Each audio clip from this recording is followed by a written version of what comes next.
ಏನು ಆ ಐಷಾರಾಮಿ ಪಾರ್ಟಿಯೊಂದು ಏನು ನಡೆದಿತ್ತು ಅದೇನೇ CJ ರಾಯ್ ಅವರಿಗೆ ಮುಳುವಾಯ್ತಾ ಅನ್ನೋ ಪ್ರಶ್ನೆ ಮೂಡ್ತಾ ಇದೆ.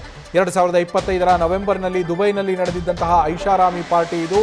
ಯಾವುದೇ ಸಾಲವನ್ನ ಮಾಡದೆ, ಯಾವುದೇ ಲೋನನ್ನ ಪಡೆಯದೆ CJ ರಾಯ್ ಅವರು ತಮ್ಮ ಪ್ರಾಜೆಕ್ಟ್ಗಳನ್ನು ಕಂಪ್ಲೀಟ್ ಮಾಡ್ತಾ ಇದ್ರು.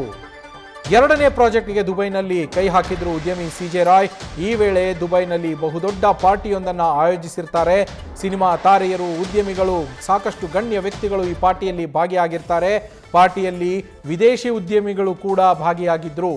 ಈ ಪಾರ್ಟಿಯಲ್ಲಿ ಅವರೆಲ್ಲರೂ ಏನು ಭಾಗಿಯಾಗಿದ್ರು, ಅದಾದ ನಂತರ ಐಷಾರಾಮಿ ಪಾರ್ಟಿಯ ಬಳಿಕ CJ ರಾಯ್ ಅವರ ಹಿಂದೆ ಬಿದ್ದಿತ್ತು IT ಇನ್ಕಮ್ ಟ್ಯಾಕ್ಸ್ ಡಿಪಾರ್ಟ್ಮೆಂಟ್. ಈ ಪಾರ್ಟಿ ಆದ ನಂತರವೇ ಅವರ ಹಿಂದೆ ಬೀಳೋದು.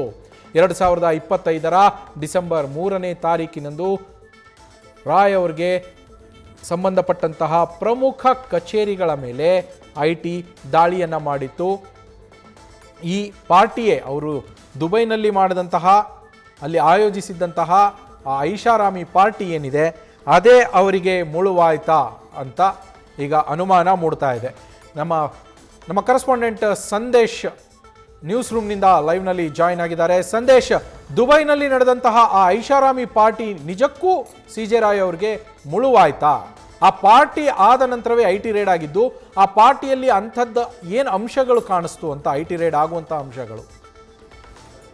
ನವೀನ್, ಇಲ್ಲಿ ಪ್ರಮುಖವಾಗಿ IT ಅಧಿಕಾರಿಗಳು ದಾಳಿ ಮಾಡೋಕ್ಕೂ ಮುನ್ನ ಸಾಕಷ್ಟು ವಿಚಾರಗಳನ್ನು ಅಬ್ಸರ್ವ್ ಮಾಡ್ತಾ ಇರ್ತಾರೆ. ಅಂದರೆ ಯಾವುದೇ ಒಬ್ಬ ವ್ಯಕ್ತಿಯ ಮೇಲೆ ದಾಳಿ ಮಾಡೋದಕ್ಕೂ ಮುನ್ನ ಅವರ ಒಂದು ಲ್ಯಾವಿಶ್ ಲೈಫ್ ಆಗಿರ್ಬೋದು, ಅಥವಾ ಹೊಸ ಐಷಾರಾಮಿ ಕಾರುಗಳನ್ನು ಖರೀದಿ ಮಾಡಿದ್ರೆ, ಅಥವಾ ಸಾಕಷ್ಟು ಐಷಾರಾಮಿ ಕಾರುಗಳನ್ನು ಖರೀದಿ ಮಾಡಿದ್ರೆ ಇದಕ್ಕೆ ಅವರು ತೆರಿಗೆಯನ್ನು ಕಟ್ಟಿದ್ದಾರಾ, ಈ ರೀತಿಯಲ್ಲಿ ಸಾಕಷ್ಟು ಅಬ್ಸರ್ವ್ ಮಾಡ್ತಾ ಇರ್ತಾರೆ. ಜೊತೆಗೆ ಪ್ರಾಜೆಕ್ಟ್ಸ್ಗಳಾಗಿರ್ಬೋದು ಅಥವಾ ಬೇರೆ ಬೇರೆ ರೀತಿಯ ಅವರ ವ್ಯವಹಾರಗಳ ಬಗ್ಗೆ ಸಾಕಷ್ಟು ಗಮನದಲ್ಲಿ ಇಟ್ಕೊಂಡಿರ್ತಾರೆ, ಅಥವಾ ಅದನ್ನು ಮಾನಿಟರಿಂಗ್ ಮಾಡುವಂಥ ಕೆಲಸವನ್ನು ಕೂಡ ಮಾಡ್ತಾ ಇರ್ತಾರೆ. ಈ ಹಿಂದೆ ಸತೀಶ್ ಕ್ಯಾಡಬಮ್ಸ್ ಕೂಡ ಸೋಷಿಯಲ್ ಮೀಡಿಯಾದಲ್ಲಿ ಸಾಕಷ್ಟು ಮಾತನಾಡುವಂಥ ಸಂದರ್ಭದಲ್ಲಿ ಕೋಟಿ ನಾಯಿಯ ಬಗ್ಗೆ ಮಾತನಾಡಿದ ಬಳಿಕ IT ದಾಳಿಯಾಗಿತ್ತು. ಅದೇ ರೀತಿಯಲ್ಲಿ ಇಲ್ಲಿ ಕೂಡ ಯಾರೆಲ್ಲ ಬಿಸ್ನೆಸ್ ಮ್ಯಾನ್ಸ್ ಇರ್ತಾರೆ ಅವರನ್ನು ಅಬ್ಸರ್ವ್ ಮಾಡುವಂಥ ಕೆಲಸವನ್ನು IT ಅಧಿಕಾರಿಗಳು ಮಾಡ್ತಾ ಇರ್ತಾರೆ.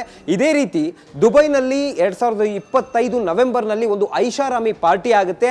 ಆ ಪಾರ್ಟಿಯನ್ನು ಆರ್ಗನೈಸ್ ಮಾಡಿದ್ದೇ ಇದೇ CJ ರಾಯ್. ಅಂದರೆ ಈತ ದುಬೈನಲ್ಲಿ ಸಾಕಷ್ಟು ಪ್ರಾಜೆಕ್ಟ್ಗಳನ್ನು ಕೂಡ ಪಡೆದುಕೊಳ್ತಾ ಇರ್ತಾರೆ. ಅಂದರೆ ಪ್ರಾಜೆಕ್ಟನ್ನು ತೆಗೆದುಕೊಂಡು ಆ ಪ್ರಾಜೆಕ್ಟನ್ನು ಯಾವುದೇ ಲೋನ್ ಅಥವಾ ಸಾಲವನ್ನು ಮಾಡದೆ ಆ ಪ್ರಾಜೆಕ್ಟನ್ನು ಕಂಪ್ಲೀಟ್ ಮಾಡಿಕೊಡ್ತಾ ಇರ್ತಾರೆ.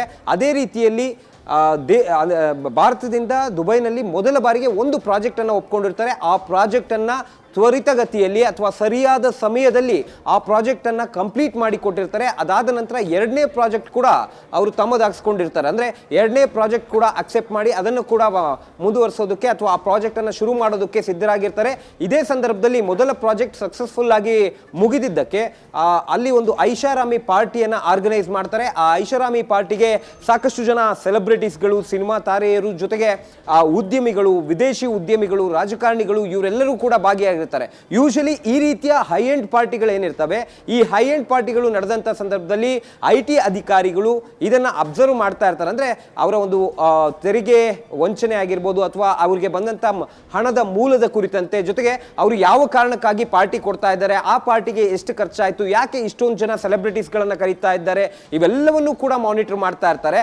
ಅದಾದ ನಂತರ ಅಂದ್ರೆ ಈ ಒಂದು ಪಾರ್ಟಿ ಯಾವಾಗ ಆಗುತ್ತೋ ಆ ಪಾರ್ಟಿ ಆದ ನಂತರ ಅಂದ್ರೆ ನವೆಂಬರ್ನಲ್ಲಿ ಪಾರ್ಟಿ ಆಗುತ್ತೆ, ಡಿಸೆಂಬರ್ 3ನೇ ತಾರೀಕು ದಾಳಿಯನ್ನ ಮಾಡ್ತಾರೆ. ಅಂದ್ರೆ ಈ ಒಂದು ಪಾರ್ಟಿ ಆದ ಬಳಿಕವೇ IT ಕಂಟಕ ರಾಯ್ ಅವರಿಗೆ ಎದುರಾಯಿತು ಅನ್ನೋದು ಇಲ್ಲಿ ಮೇಲ್ನೋಟಕ್ಕೆ ಗೊತ್ತಾಗ್ತಾ ಇರುವಂತದ್ದು. ಹಾಗಾಗಿ ಈಗ ಸದ್ಯ ಆ ಡಿಸೆಂಬರ್ನ 3ನೇ ತಾರೀಕು ಏನ್ ದಾಳಿ ಆಯಿತು, ಆ ದಾಳಿಗೆ ಪ್ರಮುಖ ಕಾರಣ ಈ ಒಂದು ಪಾರ್ಟಿ ಅನ್ನೋ ಮಾಹಿತಿಗಳು ಲಭ್ಯವಾಗ್ತಾ ಇದೆ. ನವೀನ್, ಸಂದೇಶ್, ಹಾಗೆ ಸಂಪರ್ಕದಲ್ಲಿರಿ.